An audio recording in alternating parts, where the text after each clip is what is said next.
మనం రామాయణంలోని శ్లోకాలు తెలుసుకుంటున్నాం కదండి. ఇప్పుడు మరికొన్ని శ్లోకాలు నేర్చుకుందామండి. శుక్లాంబరధరం విష్ణుం శశివర్ణం చతుర్భుజం ప్రసన్నవదనం ధ్యాయే సర్వవిఘ్నోపశాంతయే. మనఃశుద్ధివిహీనానాం నిష్కృతిశ్చ కథం భవేత్. శూద్రహస్తోదకం పక్వం శూద్రైచ్చ సహ భోజనం. శూద్రమన్నం తథా స్నీయాత్ కథం శుద్ధిమవాప్నుయాత్. యథా తుష్యతి దేవేషు దేవదేవో జగద్గురుః. తన్నో వదస్వ సర్వజ్ఞ సూతకారుణ్యవారిధే.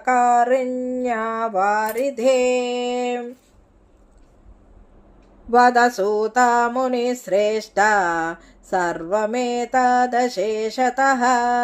కథం న జాయతే తుష్టిః సూతత్వద్వచనామృతాత్. సూత ఉవాచ శృణుధ్వం ఋషయః సర్వే యుధిష్ఠిరం వో వదామ్యహం. గీతం సనత్కుమారాయ నారదేన మహాత్మనా. రామాయణ మహాకావ్యం సర్వవేదార్థసమ్మతం. సర్వపాపప్రశమనం దుష్టగ్రహనివారణం. దుస్వప్ననాశనం ధన్యం భుక్తిముక్తిఫలప్రదం. రామచంద్రగుణోపేతం సర్వకళ్యాణసిద్ధిదం.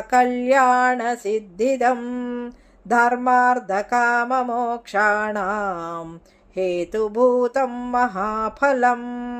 అపూర్వపుణ్యఫలదం శృణుధ్వం సుసమాహితాః.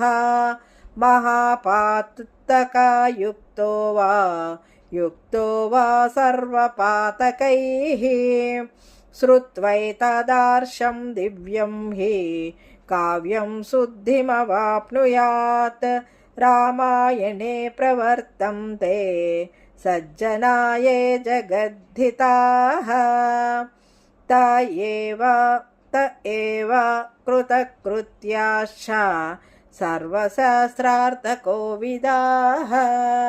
ఇదండి ఈనాటి వీడియో. ఈ వీడియో కనుక మీకు నచ్చినట్లయితే లైక్ చేయండి, షేర్ చేయండి, కామెంట్ చేయండి, సబ్స్క్రైబ్ కూడా చేయండి. మరిన్ని వీడియోలు కావాలంటే బెల్ ఐకాన్ని నొక్కండి. Thank you very much. మీ యొక్క అమూల్యమైన అభిప్రాయాలను, సూచనలు మాకు తెలియచేయండి.